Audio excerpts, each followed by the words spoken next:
Hi everyone, it's Michele Usibelli and welcome to my gouache workshop. I'm excited to share this versatile and energetic, exciting medium with you. So let's get started.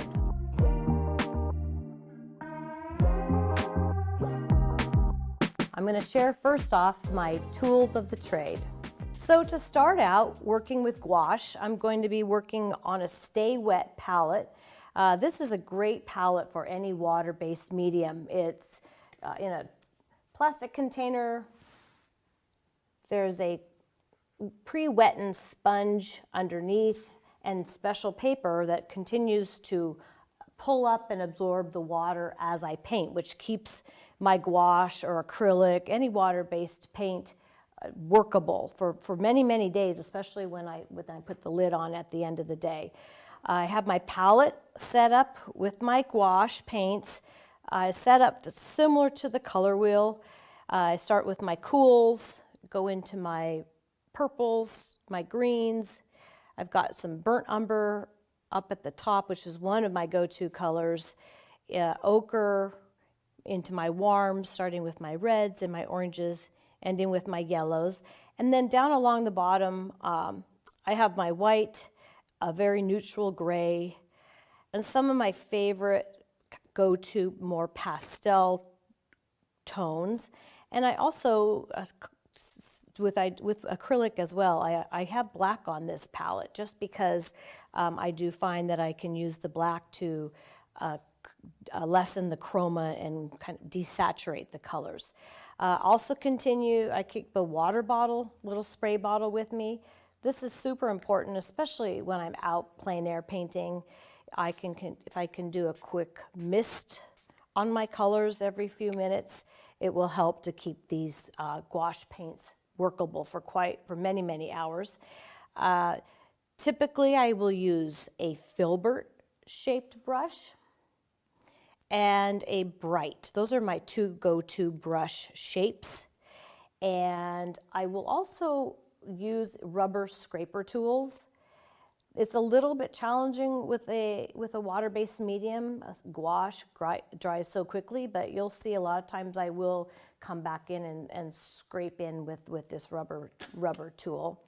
Always have my straight edge, making sure that all of my horizontals are straight, my verticals are straight. It's really important to me, at least in the composition stage, that I have drafted everything accurately on my panel or substrate. Obviously, my collapsible water for cleaning my brushes, and continuing to love to use these blue shop towels. I cut them into quarters. Spend a lot of time cleaning my brushes between paint strokes. So in a nutshell, those are my go-to materials for gouache painting. I do have, I wanted to show you this. I like to tone my panel in a gold metallic light color. I've found to really enjoy as a pre-tone for my paintings.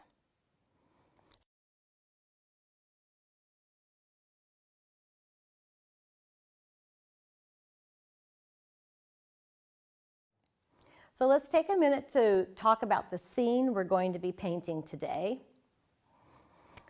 We are going to be painting, I've chosen a water scene because it's important that I share with you the focus on laying in reflections in water. So the scene will be a water scene, boats in a marina. I've decided to work today on a cotton acrylic primed watercolor panel. This is a great substrate. I like the rigid form of it. We can also, with gouache, because it is so versatile, another option for painting on is a watercolor block. And if I were working on a watercolor block today, I would have the block of paper.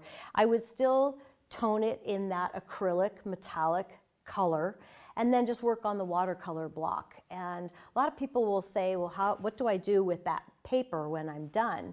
I will then, after it dries, take the watercolor paper and with an archival glue, glue it to a masonite panel, and it's ready to frame. So there you have it. But today we're going to be working on an actual watercolor panel, and like I say, we're going to be focused on boats, reflections in the water, and also an underlying element of all my paintings is simplifying. So let's get started on the actual drafting and composing this image on my panel. So as far as composing, one thing that I do is typically if I am doing a studio painting, I'll think about that painting for 2 to 3 days prior to actually starting to put paint on canvas. I work out my compositional elements, I figure out my goals for each painting. It's easy to do when you're going into the studio. Challenge is when you're painting plein air, when you're set up and you're on site and you need to just start laying in that paint. So what I've established, what I do with every painting, is I also do a value study. So let me share with you an example of a very simple value study that I'll do to work out some of these elements prior to actually beginning to paint. So this is just a quick value study. I use just these grayscale value markers. I have a dark, a mid, and a light tone. And how I use this process to establish my composition and then to also establish my values. And the values, the transition through your painting of dark to light is one of the most important elements in creating a successful painting. So whether I'm in the studio or outdoor plein air painting, I do take about 10 to 15 minutes to absorb the scene and to do a quick value study that I can continue to refer to throughout the whole painting process. So the next step is laying in the composition. I've thought about it. I have some of my goals that we'll talk about as we get going. But I'm going to use just a small drawing brush, and I will hold it like I'm holding a graphite pencil. I've made a couple little marks with graphite, but I'm going to go right in with my gouache and begin to set my composition on the panel. I'm adding enough water to my paint that it's going to be it's going to go on very lightly. I don't want thick paint at this stage, although as a water medium, the gouache is going to dry so quickly. Using my straight edge just to make sure that at least at this initial stage, all of my lines are straight, creating the platform for which everything else is going to build off of. So just, burnt umber is a lot of times my go-to color, regardless of the medium, for this initial block in.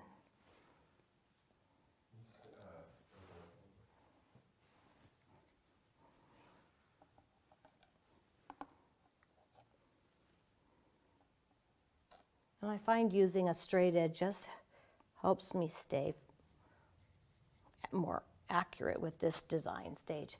And this is the stage too where I believe that a lot of a painting success is either lost or found. So this is depending on the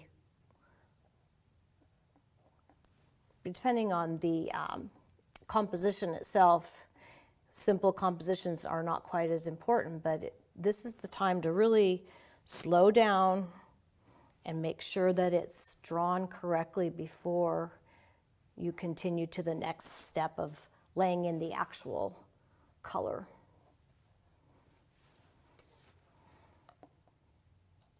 I'll stop at this stage and kind of using a water erase everything if I find that it's just not going in the right direction compositionally.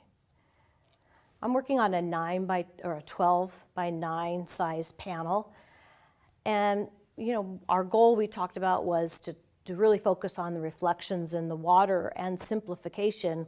But as you can see, I've moved my my focal area will be this life buoy and this light side of the boat. And I've moved that area a little bit up, about 1 inch off of center.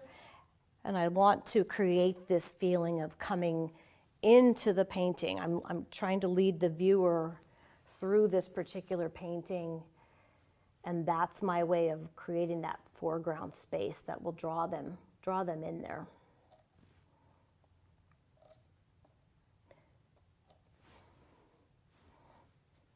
I think a lot of times compositions are pushed too far toward the bottom of the canvas, and you don't have that air and that space to move into it.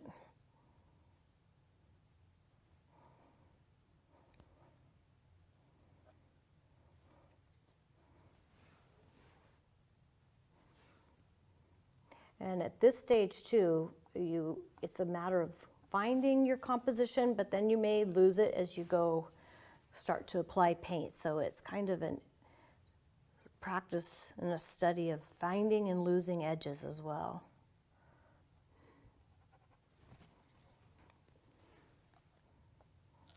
So if we look back at the reference photo too, there's a lot of information in that particular photo, in this photo that we're using.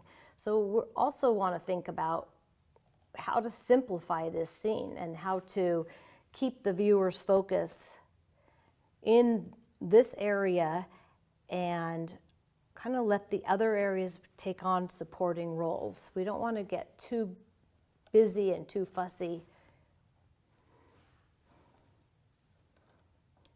throughout the whole painting. We need to find those calm passages of color too.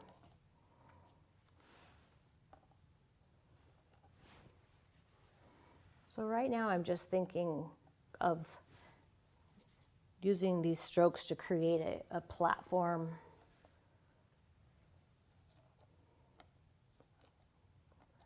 from which my painting will evolve from.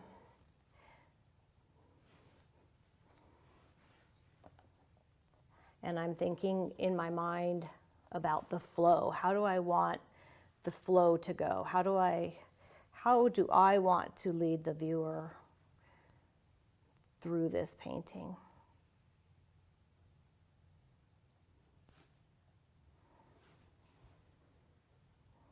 And we need to also be thinking about about the subject itself and then the negative shapes behind it.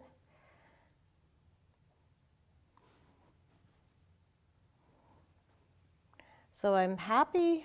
I had already put in a couple graphite pencil marks of where I wanted to see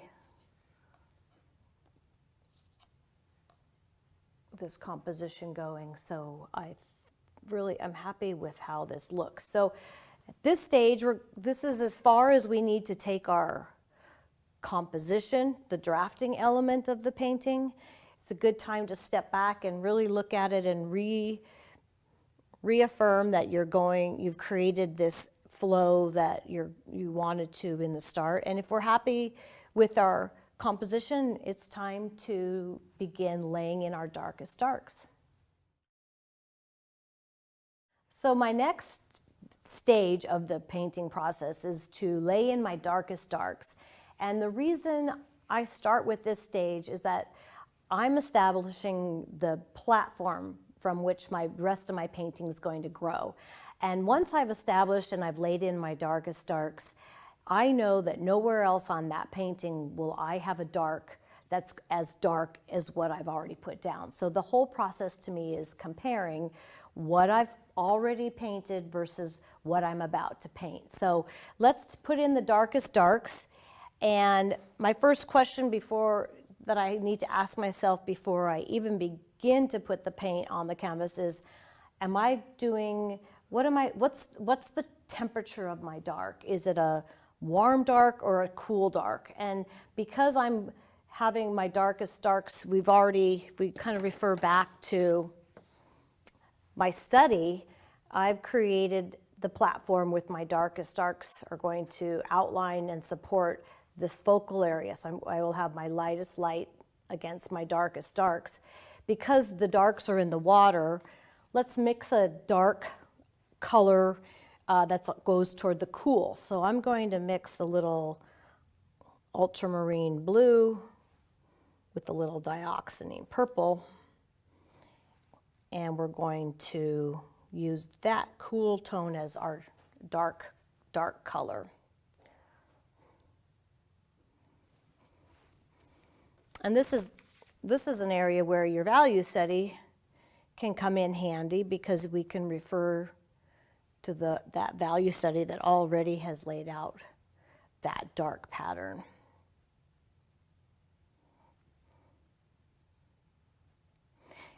And even when we're using a gouache or acrylic, a water-based medium that dries fairly quickly, we can still come in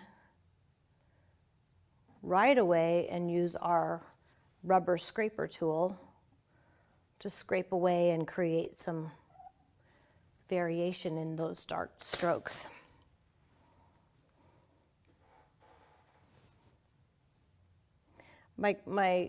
Another goal I always have when painting is to put it down and lay the paint down and leave it.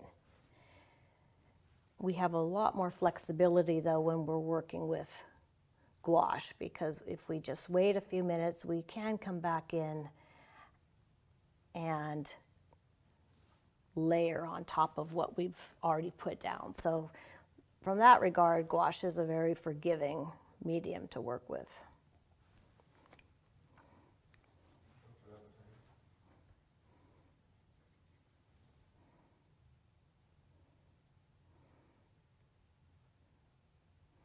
And also thinking simplifying shapes. I feel like as an impressionist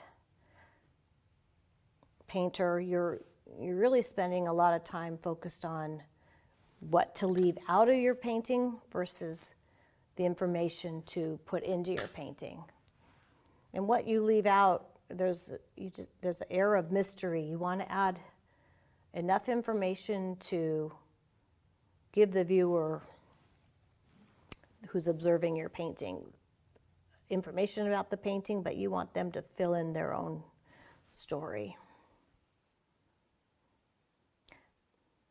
The other thing that I am focused on when I'm laying in these darks is connecting these darks. So I've connected them, meaning I'm not fragmented, we're not jumping around.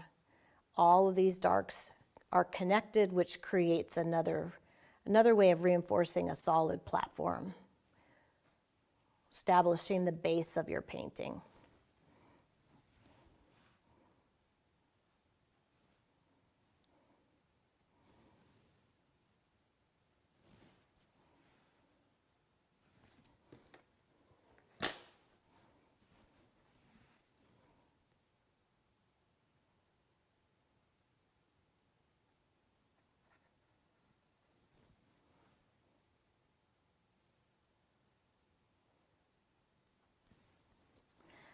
So really, this is about as far as I'm going to go with my darkest dark. So as you can see, I've already begun to set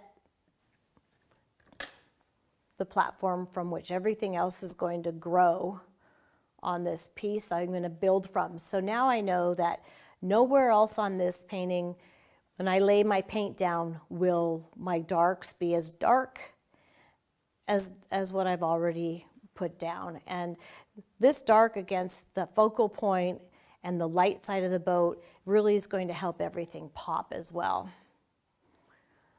So the next thing, we're going to stop here with our darkest darks. Before we move on to our focal area, I want to pay attention, take a look at my mixing surface here. You will see I try to work off of one master mixing puddle. So far I have my burnt umber in this puddle, and our darkest darks, which were the dioxazine purple and the ultramarine blue, were mixed into this puddle. I'm going to continue to pull pieces of this puddle into every other color I mix. So I'm also creating a color harmony on this painting. Every color will be connected and related to everything that's on the painting.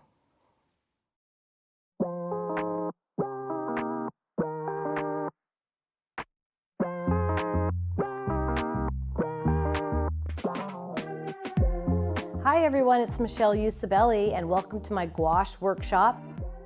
In this workshop, we're going to be experimenting with all of the fun attributes of gouache. I think the artist who wants to try a new medium, an artist who has been hesitant to start working with gouache, an artist who loves to travel but wants to travel without the hassle of carrying oil paints, this is the perfect workshop for you.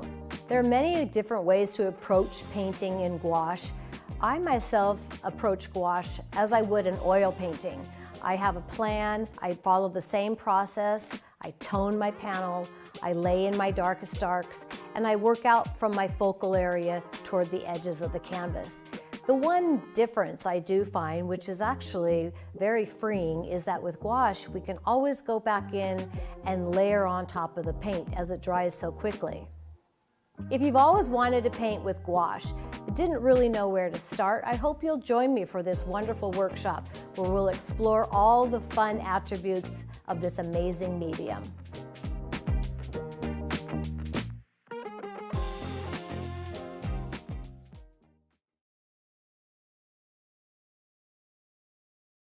Welcome to Interviews with the Artist. I'm Eric Rhodes, publisher of Fine Art Connoisseur and Plein Air magazine, and our guest today is Michele Usibelli. Michele, welcome. Thank you, happy to be here. You are quite the artist. I'm really excited to get to know you. Our paths have crossed. We have a lot of friends together, but this is the first time we've actually physically met. Yeah, unbelievable. I mean, after so many years to meet face to face, so this is super fun. It is super fun. So tell me about your path. You are a phenomenal artist. We're going to talk about that, but how did this all happen?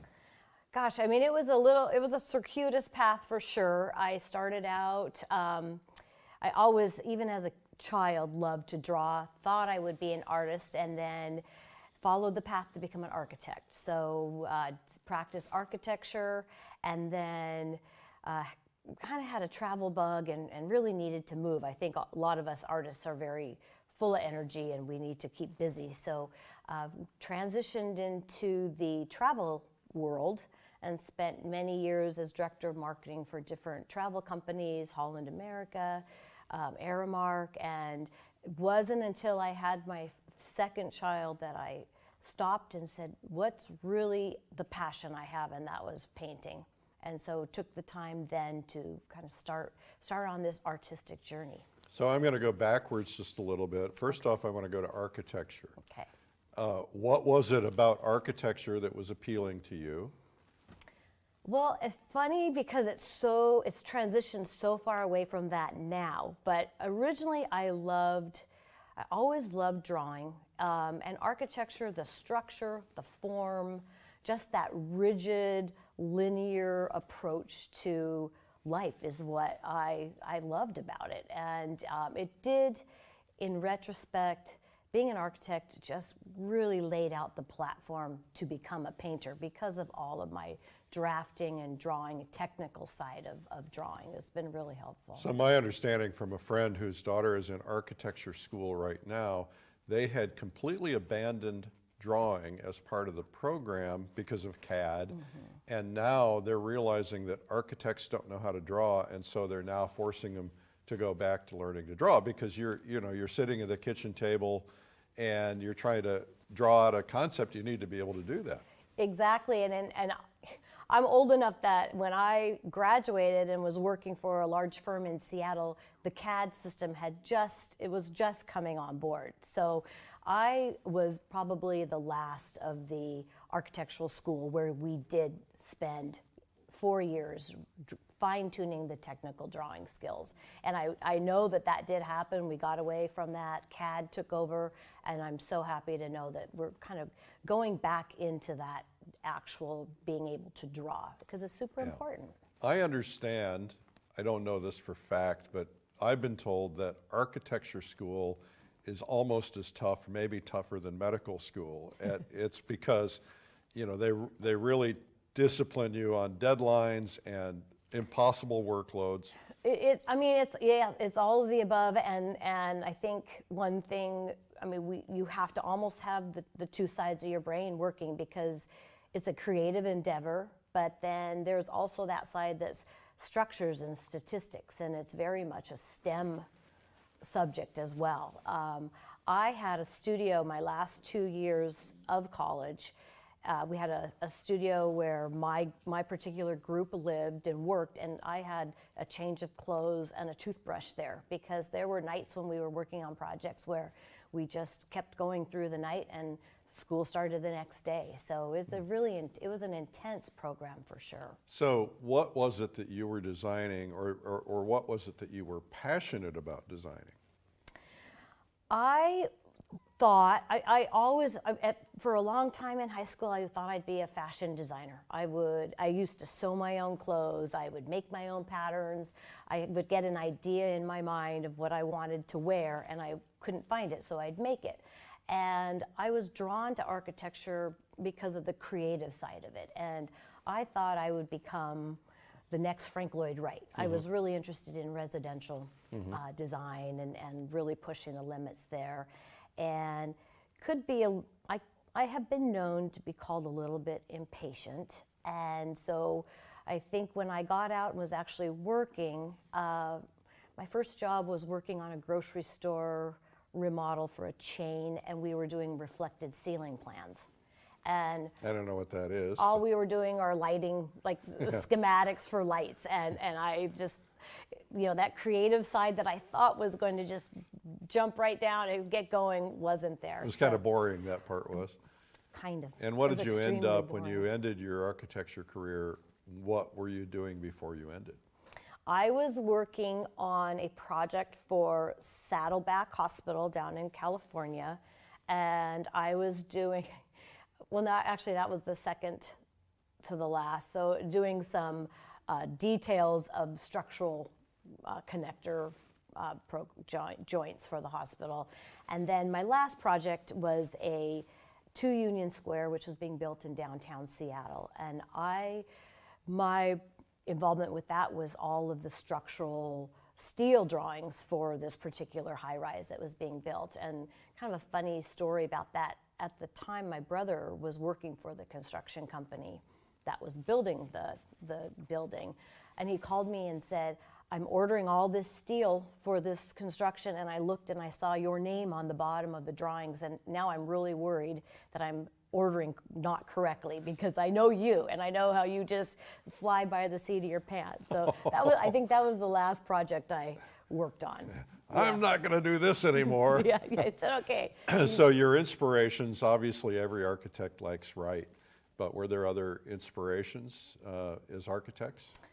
Oh, I mean, there's so many European architects, but I was just always intrigued with the architects that were thinking out of the box and were doing creative buildings and really pushing the limit. So I really don't, you know, I can't name one that stuck out. So if somebody handed you 30, 40, 50 million dollars and said, here, go build a house that will have the impact that Hearst Castle had. Well, let's say it's 100 million, 200 Okay. million. How about nowadays, maybe? Can you give me 400 million? 500 million. So you have a choice. You can go in any direction. You can go modern, you can go traditional, you can do, the sky's the limit. You have no restrictions. What would you build?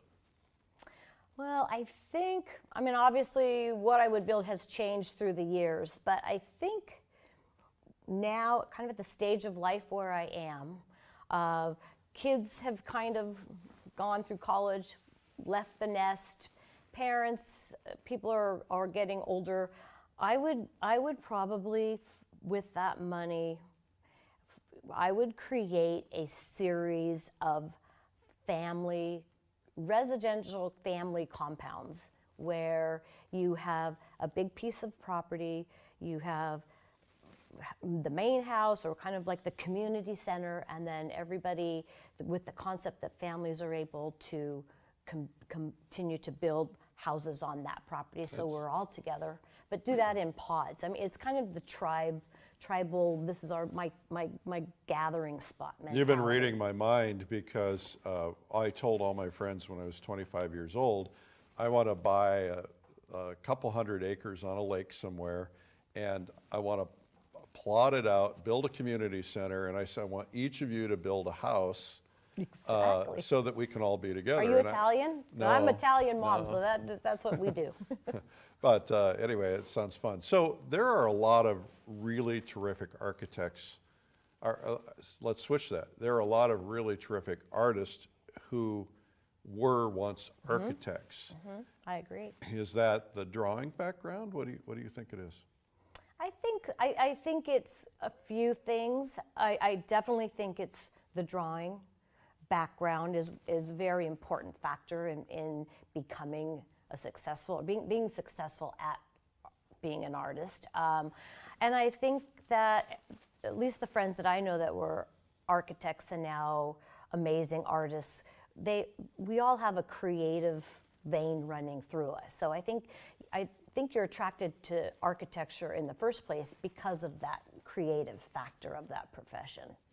So yeah, but I do think I'll tell my students that, gosh, it's like playing the piano.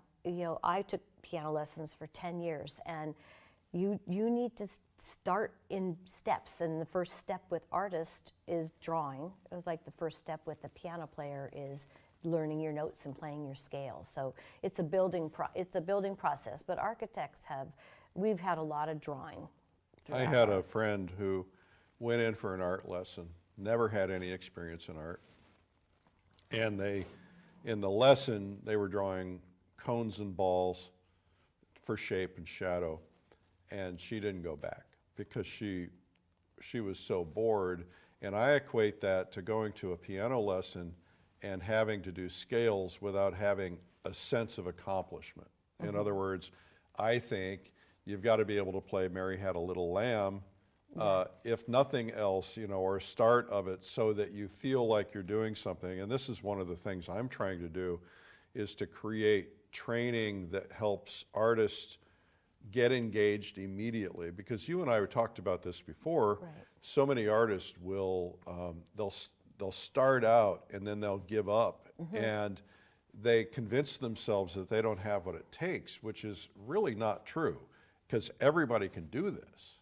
What would you say to people who were at that early stage? I think even myself, knowing how to draw, when I first picked up a paintbrush, I was taking a class. I had young kids, and really all I could manage was to paint every Friday, and it was an ongoing class. And it was a hard just to get away, for one thing, to go to class. I am very goal oriented, and I always knew, I had an idea of how I wanted to paint. I had to take the steps to get there. I think one of the strongest traits of an artist is stubbornness. And I think you have to just put your head down and go for it, and have your eye on your goal, and not give up, and realize that it's a learning process, and that every step you're going to keep building and building and building. And I think, kind of back to what you were saying, we're so used to having or wanting immediate gratification and immediately be able to do things. I would encourage artists that are starting out to really enjoy the process and really absorb everything, and then you move to the next step of your development. So Yeah. it's a growing, as with anything. You can't just come out of the gate being an expert. You got to be having fun. Enjoying it, and also continuing to push yourself and learn. Well, this is the culture. We have this belief in our culture that artists have natural talent. And when we sit down with a pencil and we can't do a beautiful drawing, or we can't do a beautiful painting, then we just tell ourselves, well, I don't have what it takes. But we don't think that about architects. We don't think that about doctors or brain surgeons. We know they have to work really hard and go through a process and learn. And yet, for whatever reason, we have this misperception that there's no process that has to be learned. And I like to take the word, that a T word, talent, and cross it out and replace it with another T word, which is tenacity. I was just going to say that. Yep. I mean, I can't name, the number of students have said, I just don't think I can do this.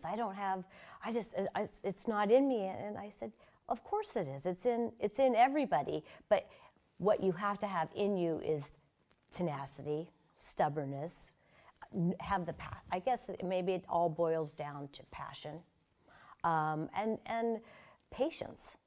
Yeah, I think those are good words. And I think the issue is that some people aren't passionate when they start, and unless they can get passionate. Right. So there's that, there's that bridge from beginner to passion, and that's what I think all people who are teaching art need to understand, is that we have to engage people really early on. Right. Anyway, enough about that. Okay. So you started learning, your kids were 3, did you say? They were small. So prior to painting, I had a job where I was traveling a lot. Got married, I have 3 children. My son was born, and then 14 months later, my daughter was born, and eventually had a third. But I knew in my heart that I did not want to get back into that corporate job that I had and be gone. So, but I also needed to do something for myself that was fulfilling to me, and I wanted to do something that would show my kids, hey, mom has a passion. She's doing something that's hers. So so I started when I had 2. I had a newborn and a toddler. So they were, my daughter was 3 months old and my son was 17 months old. So I was crazy. I was crazy. At what point did you feel like you had accomplished enough success as a painter to open the door to selling your artwork, becoming a professional? I guess I never questioned it. I mean, I never thought, I'm not ready. In fact, I probably erred on the side of just jumping right in and putting myself out there. And I guess it's kind of that whole attitude of go for it. And I never second guessed myself. I mean, I look back now and I think, oh my gosh, I can't believe I went to that gallery with that portfolio. But I was able to, I met some fabulous supporters, gallery owners, people involved in the art world who took me under their wing. So how long was that from the time you started painting until the time you had the courage to go out there? I mean, were you taking your first paintings out there, or did you? Funny story, it was my very first teacher, and there was a show that a local gallery was doing, and they were taking submissions. And your first teacher was whom? Her name was Julianne Campbell. Okay. And Julianne taught me a lot because she learned from Ron Lucas, who was taught by Sergei Bongart, and that was always one of my main attractions, was the Russian Impressionists. I just loved that. So you knew about that by the time you started painting? You knew who Sergei was? Yes, absolutely. And long before I started painting, Nikolai Fechin was, his work just spoke to me. It was just the looseness of his backgrounds and his the way his draftsmanship. I mean, I just loved him. But there was a show, and I remember thinking, I'm just going to take these pieces and bring them in. And at that time, it wasn't online. You just would have to physically take them in, or take a photo and or take a picture and send a photo. But submitted a few and I ended up having 3 in this gallery show. So that kind of was opened the floodgates to saying, oh, you know what? And I guess I've always told my kids, if you don't try, I guarantee you won't get in if you don't try. And so what do you have to lose? That's so right. It's kind of my attitude was, all they can do is tell me no. Right. Our heads play games. Yeah, yeah. And I think as an artist we all say this, you have to develop a very thick skin. You get rejections, and we all say, oh, it doesn't bother us anymore, but it still does. But for me, I turn those rejections into, all right, I'm going to show them next time. What right? bothers you? About? Well, rejections. What about it bothers you? Is it? What bothers me, I'm such a perfectionist, and I compete with myself. I'm my worst critic, and I feel what bothers me when I get a rejection is me feeling that, gosh, I need to paint. I should have painted that better, or I should have done this with it. So it just kind of inspires me to continue to grow and do something better next time. So if that's the case, then it must be a struggle because painting is never really done. Because, right, you're like, I got to get this better, I got to get this better, I got to get it better, and then you get it where you think it's better, and then you see something else, but like, I got to get it out the door. I think holistically, as far as my whole approach to painting, I do feel that. I feel, and what do they say? They say the more you learn, the more you realize you don't know. That's true. And so the longer I'm painting, the more I think, oh my gosh, I have so much far. I always thought when I started out, oh, I need to get to this stage. I've done it, I've arrived. But now, as I continue to learn and grow and push my boundaries, I realize how many more there's so, I don't know if I have enough time to learn everything I want to learn. But as far as individual painting, I never go back to a painting. Once I've done it, I have a limited amount of patience. I lose my energy for a particular painting. So when I'm done, I'm done. And I'll put it, it's gone, I'll start a new one. So you were giving me some ideas in the studio last night about how you approach things. And if you would touch on that, it had to do with a timer. Oh, yep.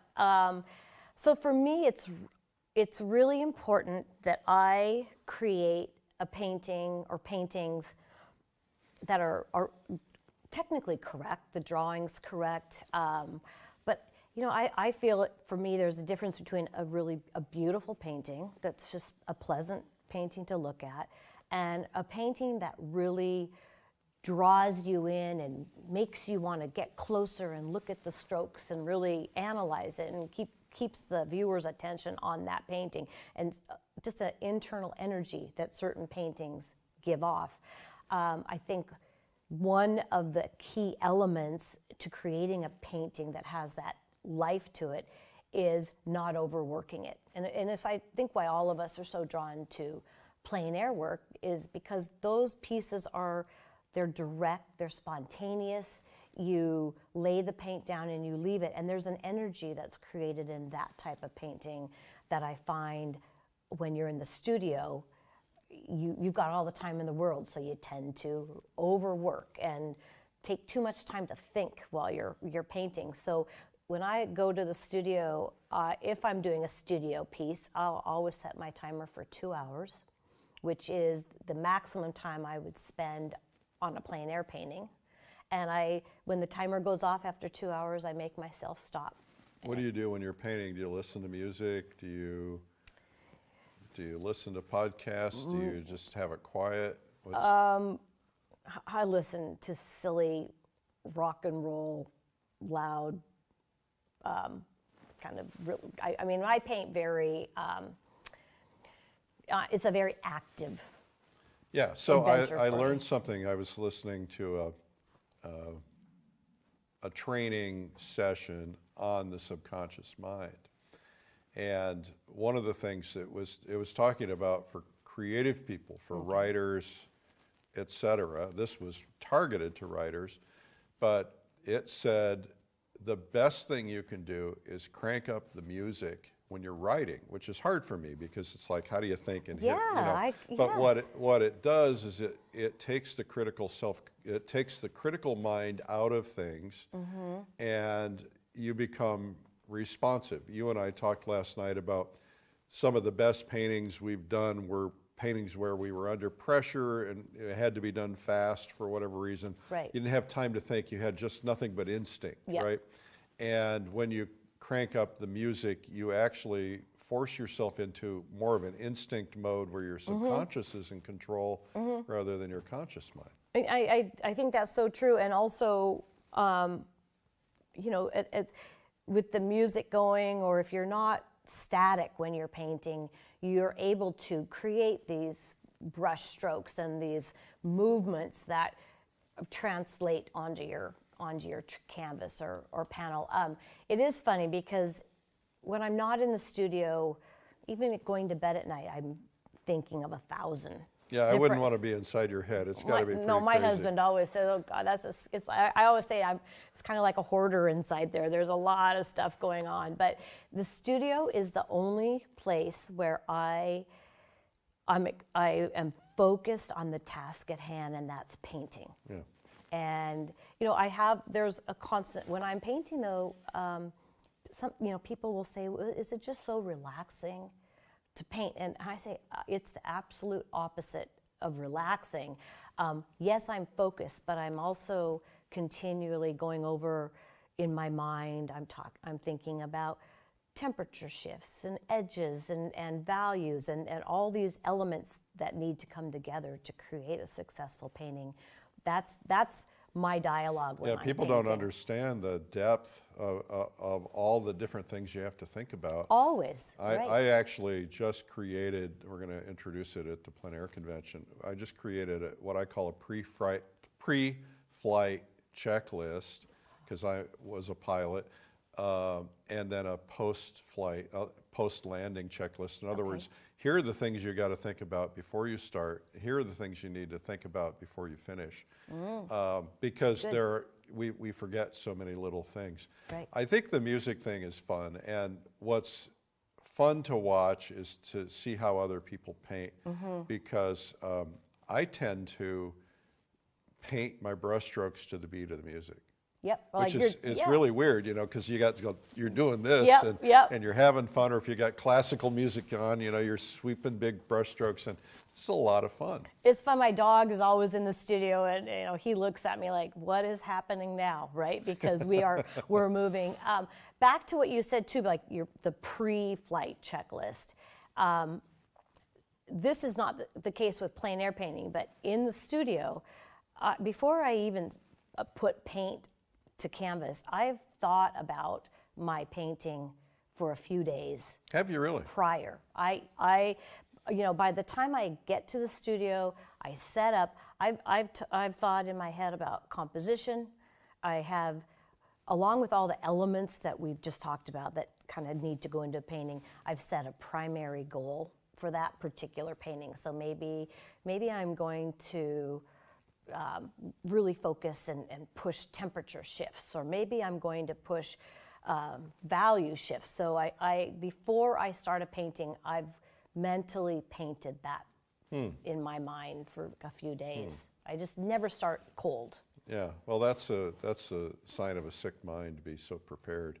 Yes, it is. You know, I walk into the studio and go, "What should I paint?" And I'll pull a canvas down, and what should I paint? And then I'll flip through my photos and go, "Oh, there's one. I'll paint something from that." You know, it's but see that it's dangerous. Well, I mean, but it's spontaneous too, and then that's what plein air. So, and you know, and when I do quite as much as I can, I do plein air painting.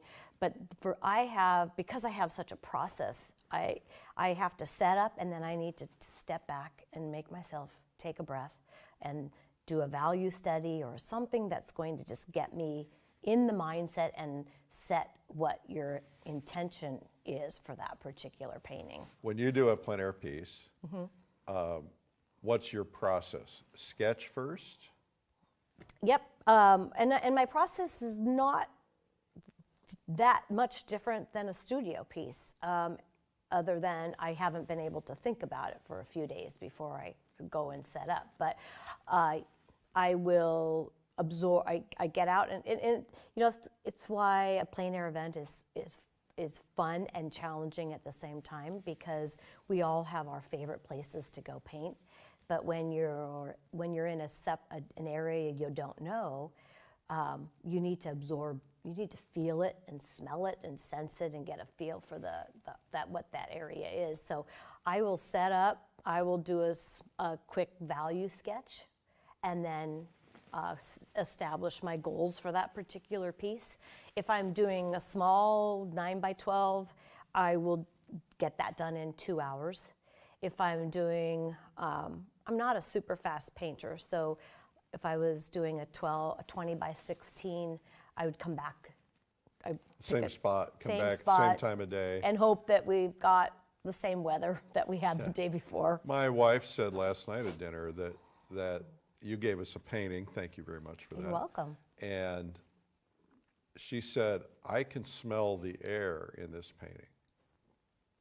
And I think that's the magic of plein air painting. Yeah. Is that if you really get to the point where you've developed your technique and you can let go of your technique, now you're responding to the environment. Yes, and that's like what I was saying, you know, and when you intimately know an area, that I think is easy to bring that into your work. But when you don't, that's why you need to kind of slow the roll, step back, absorb what's the energy of this scene, and so that you can bring that feeling, that emotion into your art, because art should evoke an emotion.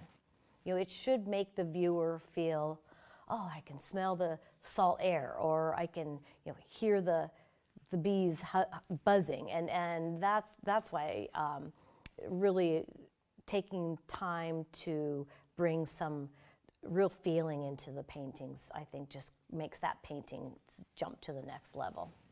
You have some pretty major collectors. You shared with us that you have one collector who has a Usibelli room, and it's probably not a closet, I'm guessing. What is it that you would hope 100, 150, 200 years from now, when people are looking back, just like we look back on Feshen or Bongard or Sargent or Zorn, what would you hope that they would know about you or think about you? I would feel so fulfilled if, as time went by and people look back on my work and they felt that I created work that was unique and special to me. That I've tried extremely hard to create my own approach to painting, to create my own style. It really, when people say to me, oh, I walked in the room and I could tell that was a Usibelli across the room. I think that the catalyst to that was when I like to paint every subject. There's not a genre that I don't get excited about painting. And you know, early on, people would say to me, well, okay, you're an architect, you should paint urban scenes or city scenes, or, you know, why are you painting flowers, or what? And my answer to them was that I don't look at the world as an apple, or I don't see as cities. I look in the world as pixels of color. So in that, the way I look at things, it doesn't matter what I'm painting. I'm painting a color and a shape. I'm not painting a subject or an object.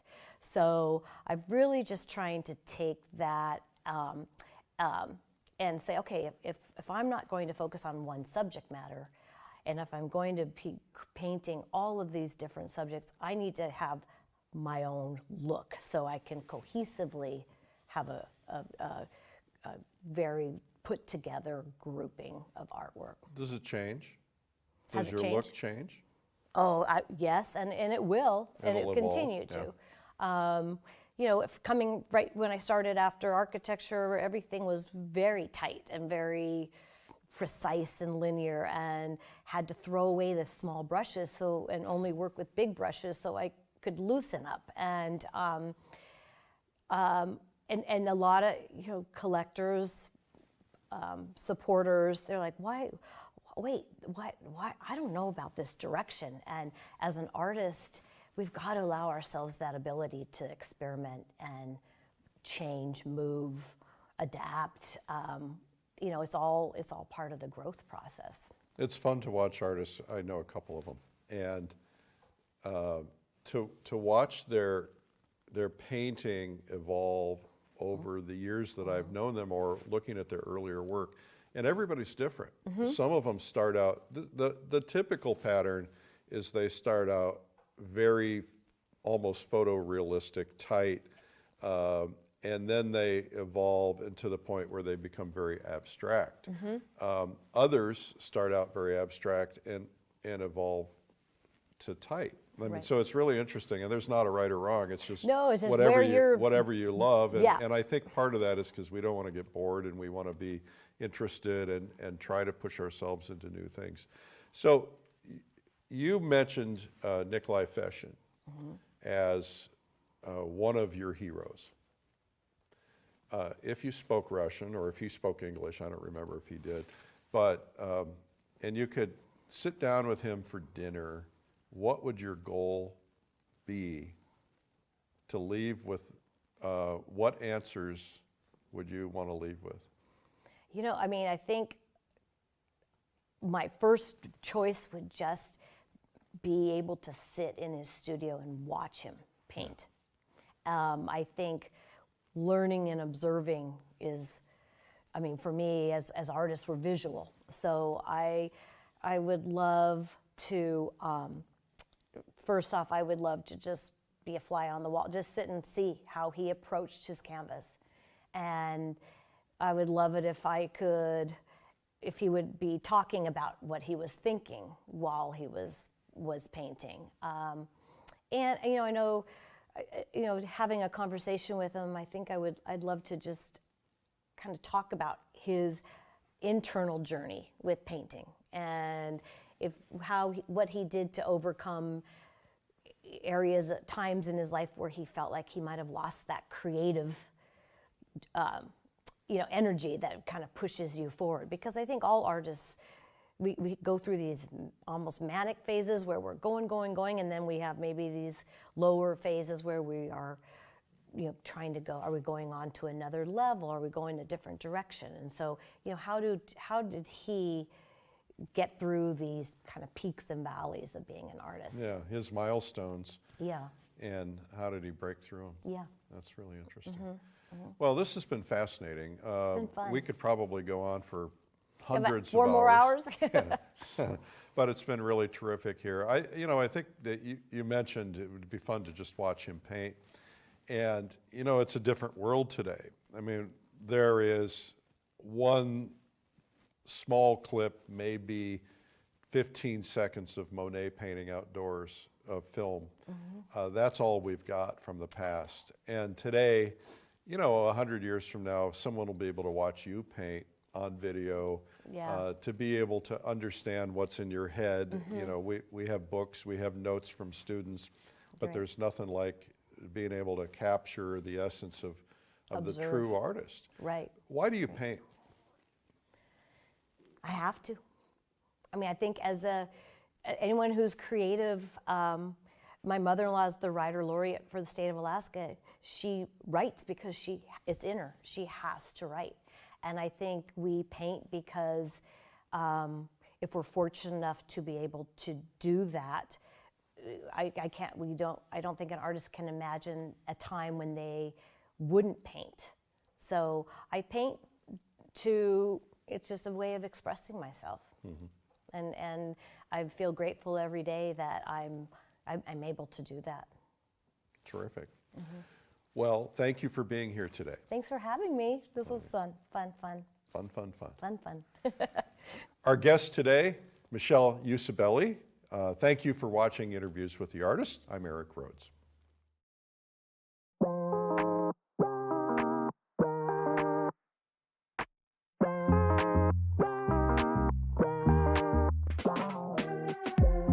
Hi everyone, it's Michele Usibelli and welcome to my gouache workshop. In this workshop, we're going to be experimenting with all of the fun attributes of gouache. I think the artist who wants to try a new medium, an artist who has been hesitant to start working with gouache, an artist who loves to travel but wants to travel without the hassle of carrying oil paints, this is the perfect workshop for you. There are many different ways to approach painting in gouache. I myself approach gouache as I would an oil painting.